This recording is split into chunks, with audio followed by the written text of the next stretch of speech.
I talked with someone yesterday that says, boy, how did you get Richard Simmons in the video? Was that a stock video? I said, no, we make all of our own videos. We couldn't get Richard Simmons, but that wasn't Richard Simmons. I just want to let you know that. Well, we are in gym class week 2, and we're in the book of James, and the book of James has been called the Proverbs of the New Testament. Real practical, a lot of nuts and bolts in it, and it's a reflection of a Hebrew teaching style. Very, very, very strong how they would teach their children. And you see a glimpse of it. We're just looking at a verse in Isaiah of what's going on here that James is doing. And it's in Isaiah 28, 9 and 10. It says this, "Whom will he teach knowledge? And whom will he make to understand the message? Those just weaned from the milk, those just drawn from the breast, for precept must be upon precept, precept upon precept, line upon line, line upon line, line upon line, here a little, there a little." The Hebrew people at a very early age began teaching their children. They used like these building blocks, these reps that they would teach one at a time, and they'd teach 1, maybe go to 2, and then come back to 1, 2, maybe a little bit of 3. They'd come back to 1, they'd come back to 2, and they would have this building process. Today we see it in math a little bit, where they work on addition, subtraction, and they go back a little bit and into fractions, and they slowly move you forward to trigonometry or whatever. I know when I taught a little bit in a college, there were some prerequisite classes, and so often you wind up with a student that didn't have the prerequisite, and you'd be in trouble because they were missing a major part of the building block.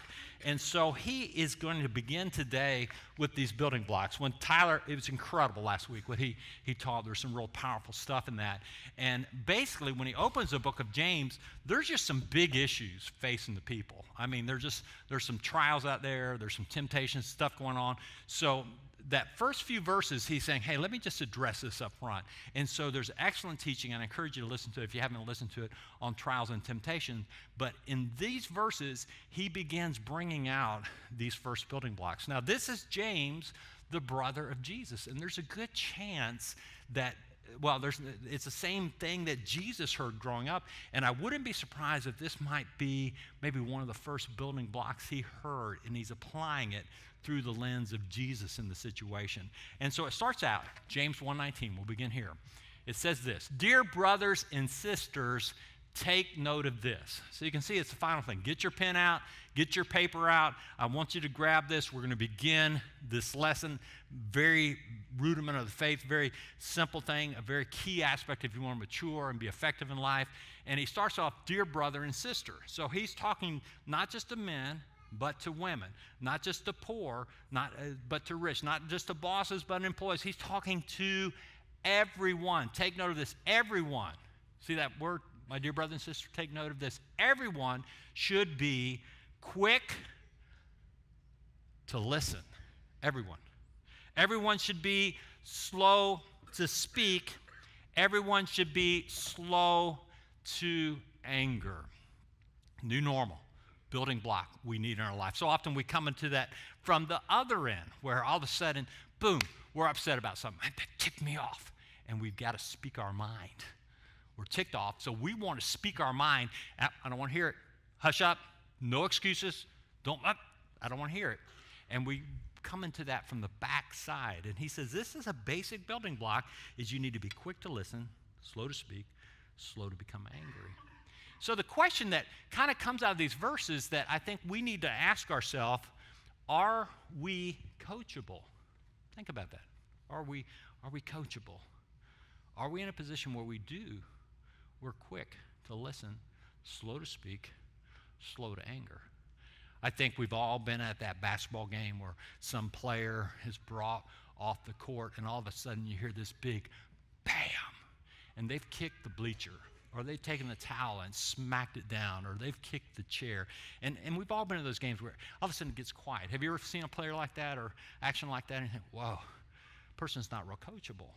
Or maybe in the midpoint of the game, the coach brings the team to the huddle, and there's always that one player you should have done that. You should have passed. I was wide open, and you over here, you haven't been getting it. And the coach is trying to talk at the same time as this player's talking. And you're thinking, this isn't good. Or that player, 25 seconds left, the game's real close, and they get them all in, and the coach is trying to get them all huddled in, and the one player's just looking around saying, hey, man, yeah, after the game, oh, yeah. And you think, what is going on? And so often we position ourselves. We don't have this basic building block, and we get in a position where we're not very coachable. There's some powerful stuff in this to be quick to listen. I remember about maybe 10, 12 years ago, we had some success here, and I'd have these pastors, I need to talk to you. What are you doing? What's working? And so these pastors would come, and I'd be like that shook-up soda bottle and just so excited about vision and different things like that. And so right away, it was just like, man, I'd unload on them, like,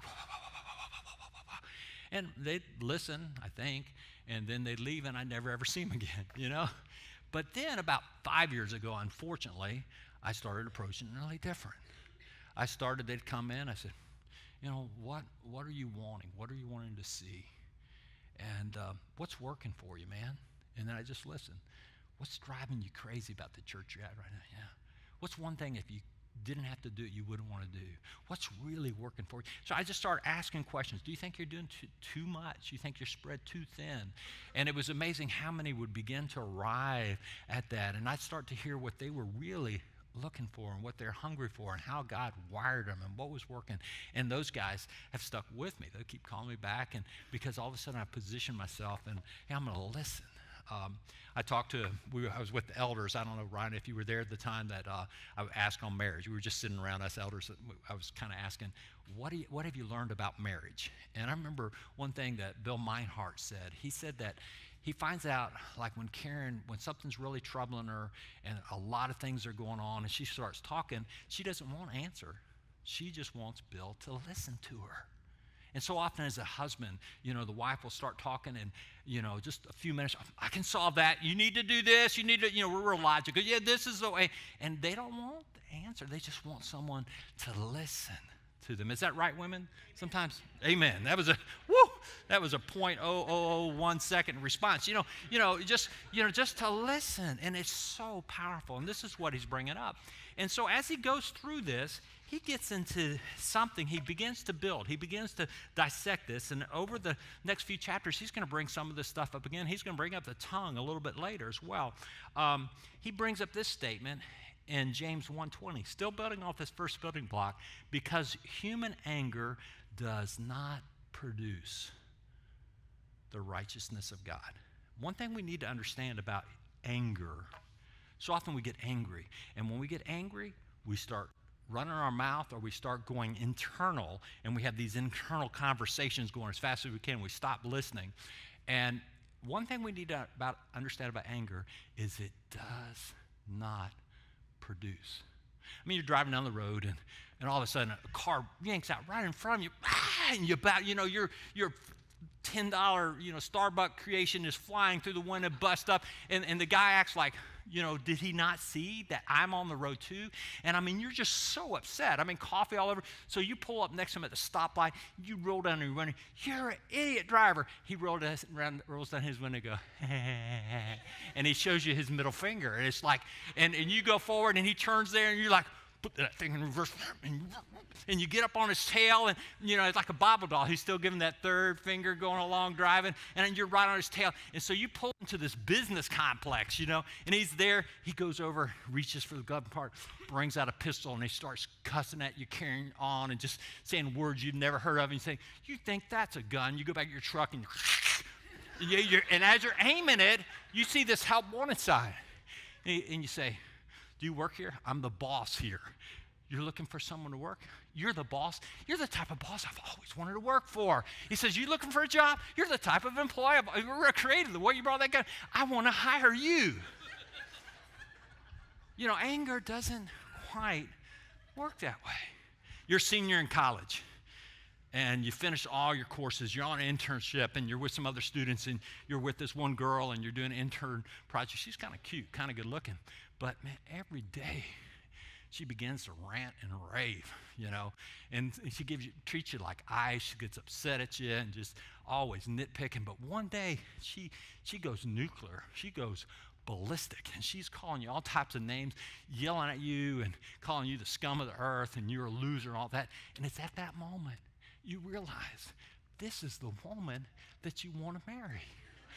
You remind me of my mom. Would you marry me? I tell you, anger does not produce. It doesn't work that way. You've told your kid multiple times, it's a Saturday, you need to clean up your room. You need to make that bed. You need to pick up the clothes off the floor, put them in the dresser. You've got clothes that some need to go in the dirty clothes, others need to go in the closet.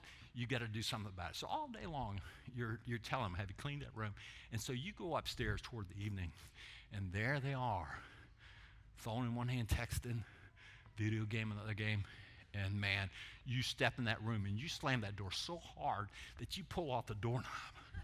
So you open the window and you throw that out. You take their phone, you throw that out the window too. Then you reach over and grab that TV, throw it out the window as well. And then you begin to tell them, and you take stuff out the door, and as you're doing that, you say, hey, whoever you marry is going to divorce you because you are such a slob.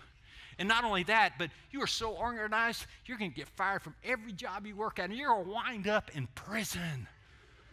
And all of a sudden, your child who's been in the fetal position, all of a sudden starts to say, I hate you.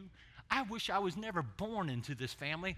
You know, you are a wreck. And at that moment, you realize, man, this is a precious teaching parent-child moment. I want to tell you something. We need to understand that anger does not produce. But so many of us think it's a tool. But the thing you find with anger is it always has to increase. Always has to increase. It doesn't produce the righteousness of God. It doesn't fill your home with that presence of God and with peace. It doesn't fill your workplace with incredible creativity, joy, opportunity. It doesn't create heartfelt conversations that you're talking to your mate late at night in bed, just laughing and just so glad you're married to him. It doesn't produce those type of feelings. James 1:21 continues with this. Therefore, he is still talking about anger. And notice what he says. Get rid of all moral filth and the evil that is so prevalent, and humbly accept the word planted in you, which can save you. Still talking about anger. Anger is a moral filth to our life. It's toxic. It's like you hear people with a turkey caller out there calling the turkeys or whatever, and it calls in the turkey. Anger calls in the demonic forces of hell into your house, into your workplace, into that road rage, and it is very deadly.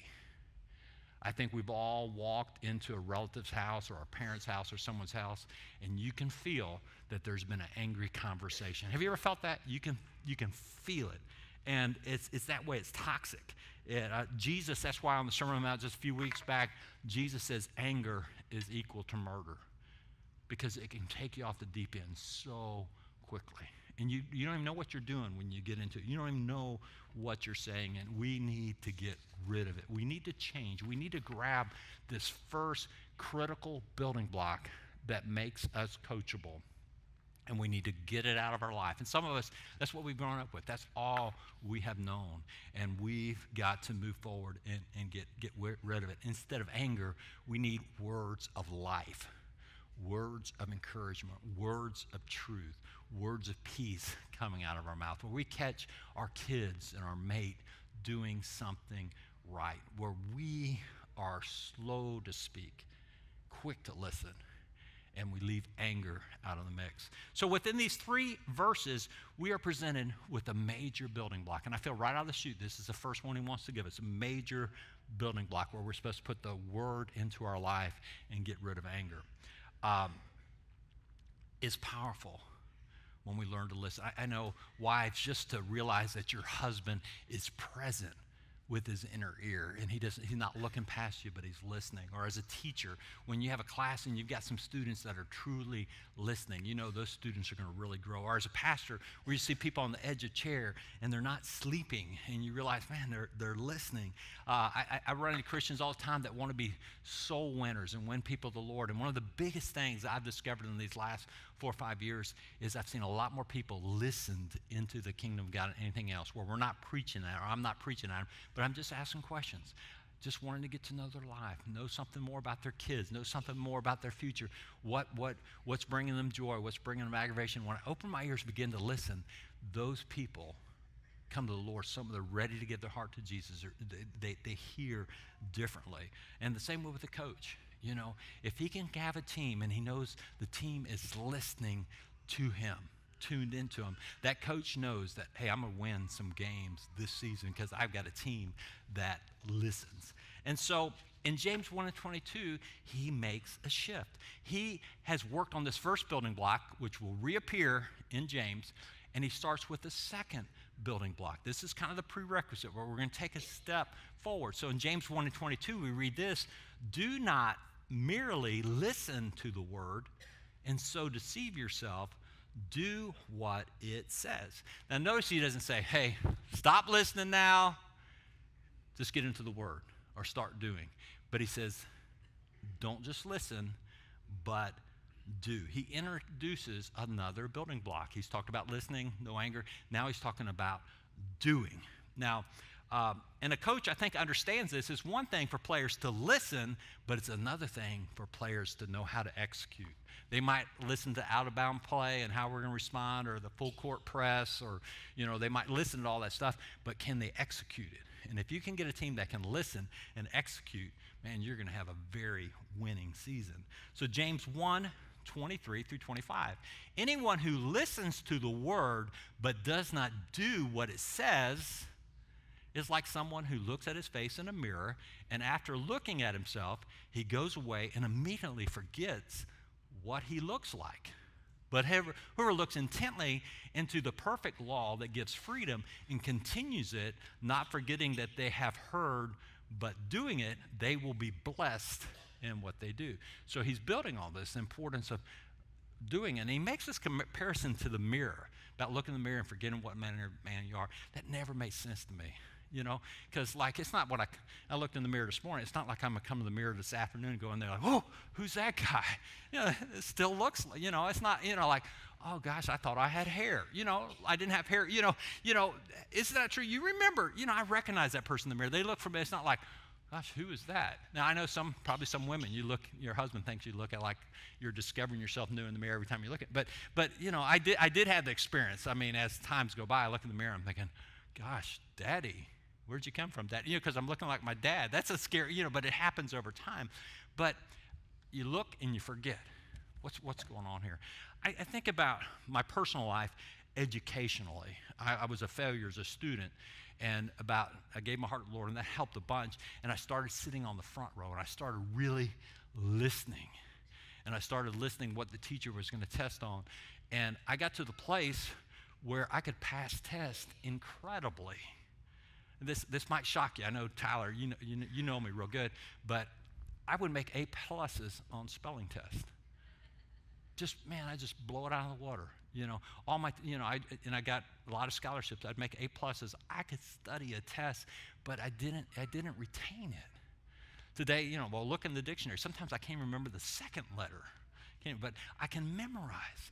So it's like I would know all this knowledge. Like I remember going through several classes in Russian history, and you know, I really don't remember a lot of, you know, I remember Stalin and 40 million people being killed as they came in with their new form of government.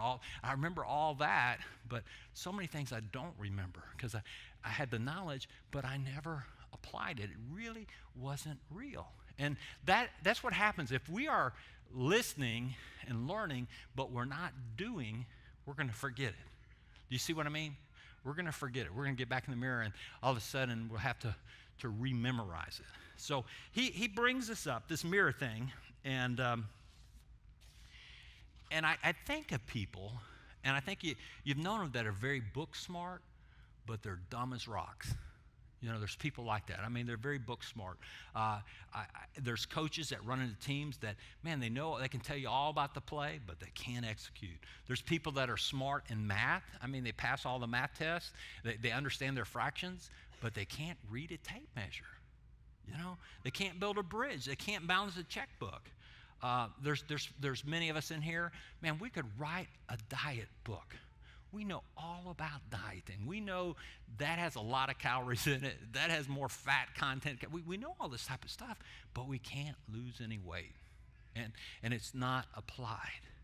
I know a lot of Christians, a lot of churches that, man, they know a ton of scripture. They go from Sunday school class to Sunday morning to Sunday night. They listen to all types of teachings and Christian radio. And sometimes those people are as mean as snakes. You know, and nothing is being applied. Their kids are running, you know, just there's some crazy stuff going on, but you learn when you start doing stuff. You know, many of us in here know the Pledge of Allegiance. Many of us know the national anthem, but today is, or tomorrow is Memorial Day. And those people have done something. Veterans Day honors people that have fought in the armed service, but Memorial Day honors those people that have given their life at a different level.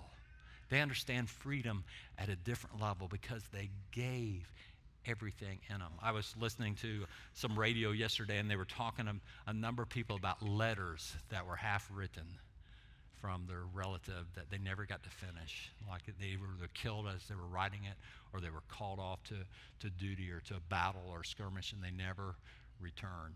And so you can see the difference between someone that, hey, I know the Pledge of Allegiance, from someone that has fought for the country and given his life. Do we have anyone here that has lost a relative in battle, Memorial Day? Anyone like that? We've got several. And I tell you, the flag and the country, freedom is a whole different thing to that person.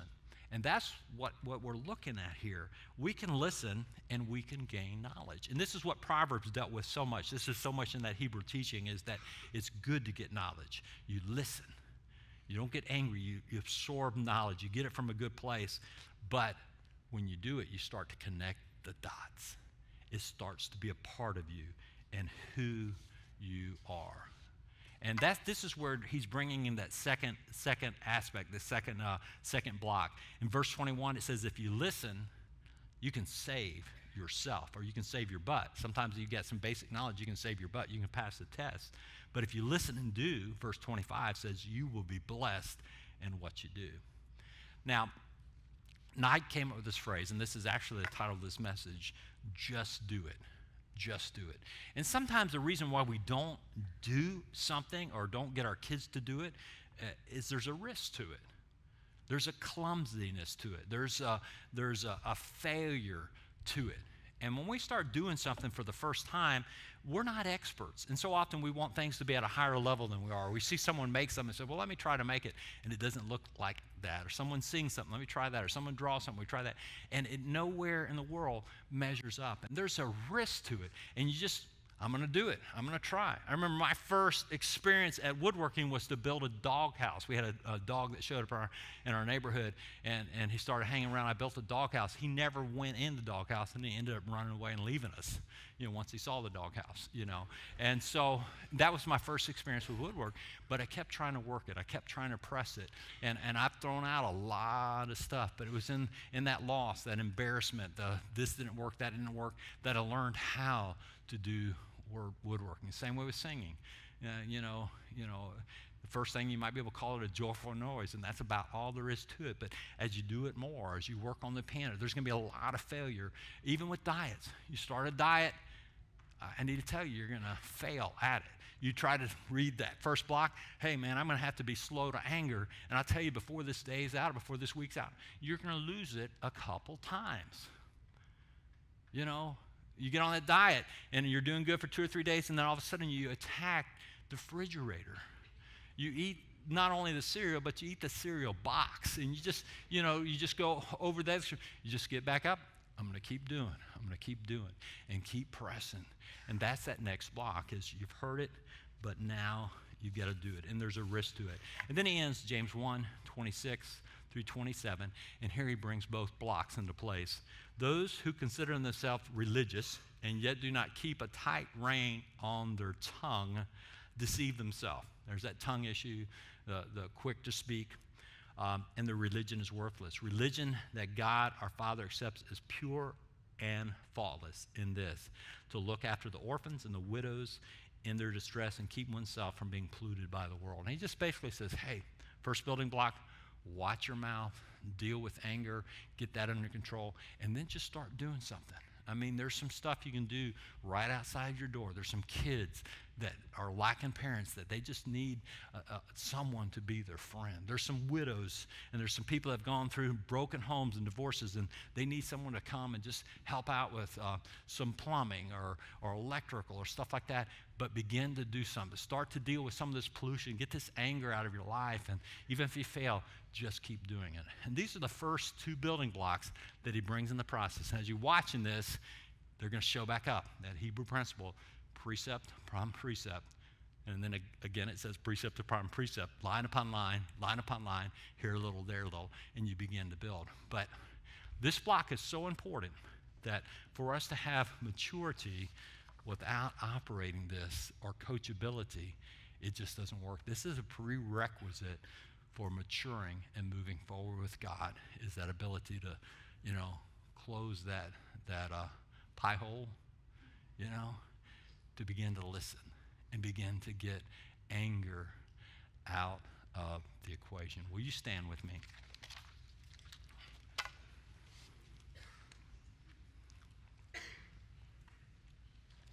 Thank you, Lord. Thank you, Lord.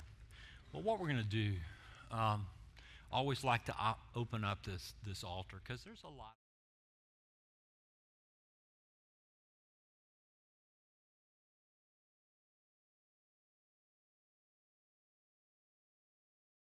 Make that God will not give you more than you can handle. And it's really not scriptural. Throughout the Bible, God gave a lot of people more than they can handle. And that's one of those things that brings us to God. And you might be in that situation today where, man, life's too big. And maybe you're trying to do life without Jesus. There's been a provision for your redemption. And maybe, sin's got the best of you. And you realize, man, I've hit a wall. I'm at the bottom of a rope. And I know if I keep going, my life's going to be over. And maybe today you need to just say, hey, I need Jesus.